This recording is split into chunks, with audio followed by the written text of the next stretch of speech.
Narito na ang pinaka-latest updates patungkol kay Doc Willie Ong na nagsasuffer ng sakit na sarcoma cancer. Ano nga ba ang nakapaloob sa balitang? Labis ang pagpapasalamat ni Doc Willie Ong sapagkat nakarating sa kanyang kaalaman ang patungkol sa kanyang latest interview with Miss Jessica Soho sa Kapuso Mo Jessica, kung saan number 1 trending topic nga ngayon si Doc Willie Ong ang kanyang ibinahaging interview with Jessica. Ipinost niya po ito sa kanyang official Facebook page na may milyon-milyon na followers.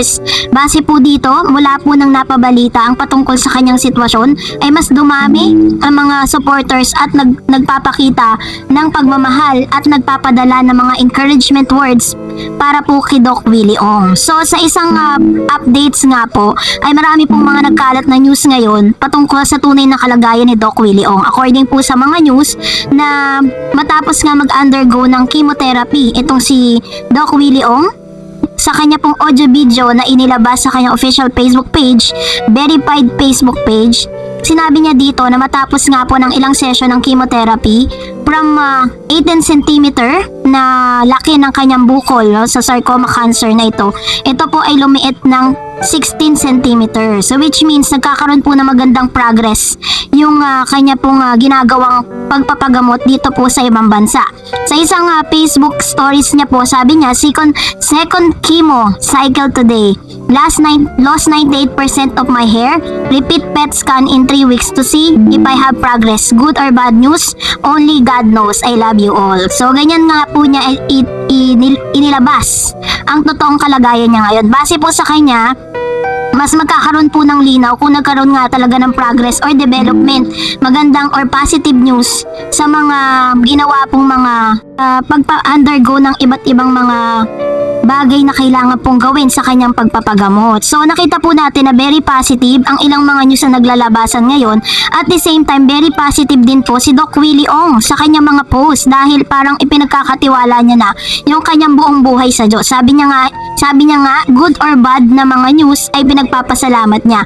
Bago pa rin siya matulog kagabi, pinost niya din na nagpasalamat siya sa Diyos na kung bibigyan pa siya ng panibagong umaga. So ganun po kapositibo ang mga post at ang lahat ng mga updates patungkol kay Doc Willie Ong. Kaya naman nagpapasalamat siya sa lahat ng mga kababayan po natin. Ito po yung pinaka-latest photos niya na parang naka-prayer or parang nagpapasalamat siya sa lahat ng sambayan ng Pilipino na nagdarasal para sa kanya.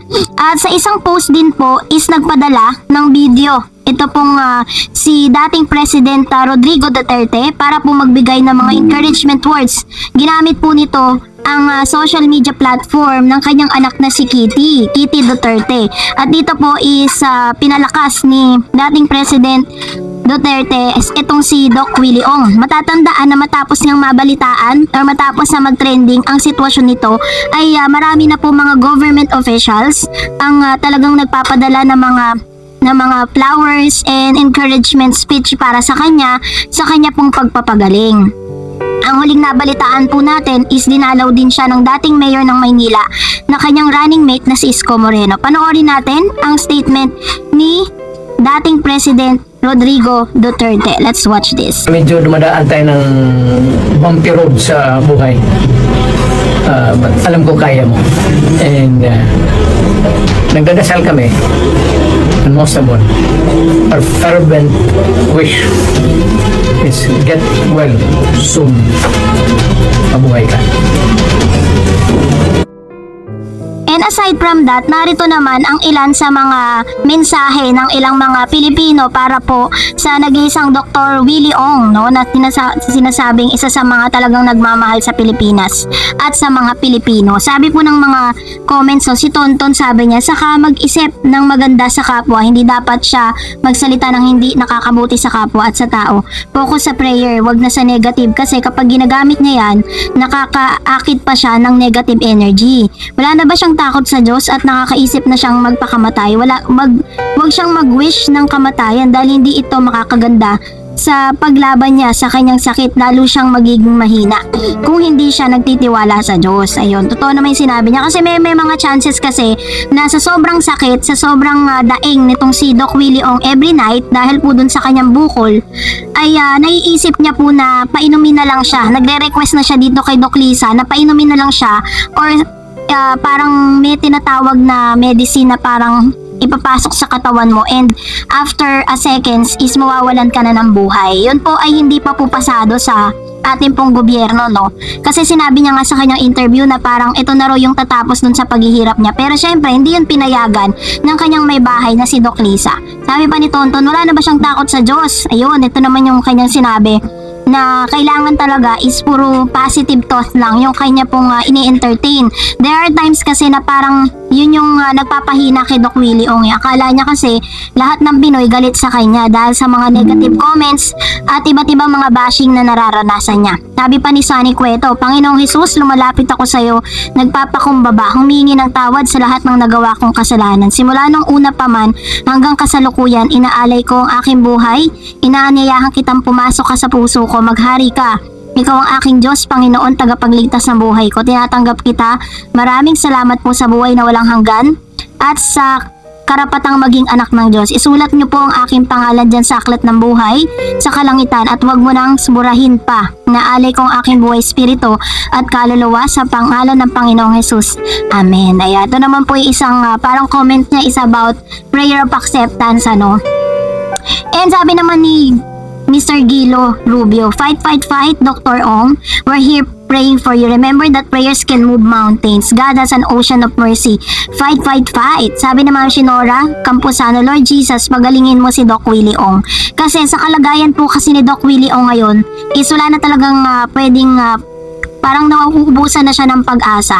At alam naman natin na meron naman talagang Diyos na manggagamot. And of course, sabi ni Miss Mavel, Lord, hiniling ko sana po pagalingin mo siya sa kanyang karamdaman, si Doc Willie Ong. And sabi ni Mr. Romy Corverto, magaling po kayo, Doc Willie Ong. Sa inyo po ako lumalakas ng loob at sa inyo, ayun, ito naman yung kanyang comments. And sabi ni Miss Maribel, Lord, pagalingin niyo po ang aking idol na si Doc Willie Ong. God bless you all. And ma'am si Divina, pagaling po kayo, Doc. Ayan. And sabi ni Francis, Doc Willie, huwag ka mawala ng pag-asa. Huwag mong intindihin ng mga bashers. Wala kang mapapala niyan. Ignore na lang as long as nakasama mong family mo. Kasalanan ang pagpapakamatay ng sarili. Ito naman po yung kanyang payo kay Doc Willie Ong, ano. And sabi ni Ma'am si Annabel, pagaling po kayo, Doc Willie Ong. Mahal ka ng Pilipino, lalo na mga hihirap na tulad namin. Pray for strong and fight lang po para gumaling po agad. God is good all the time. Ayan. Yan po yung kanyang mga words na natanggap coming from the Filipino people. Eh talagang sabi po ni Doc Willie Ong, malaki po talaga yung improvement at malaki po yung naitutulong ng mga ganitong klase ng words na nakakarating po sa kanya. Well, kung nagustuhan mo ang video na ito, huwag mo kalimutang mag-like, mag-share, at mag-subscribe, at i-follow mo na rin ang aking Facebook page, DarEds TV. And also, I have my TikTok account, which is DarEds TV. Pwede nyo rin po akong i-follow doon. Thank you for watching, guys. God bless everyone!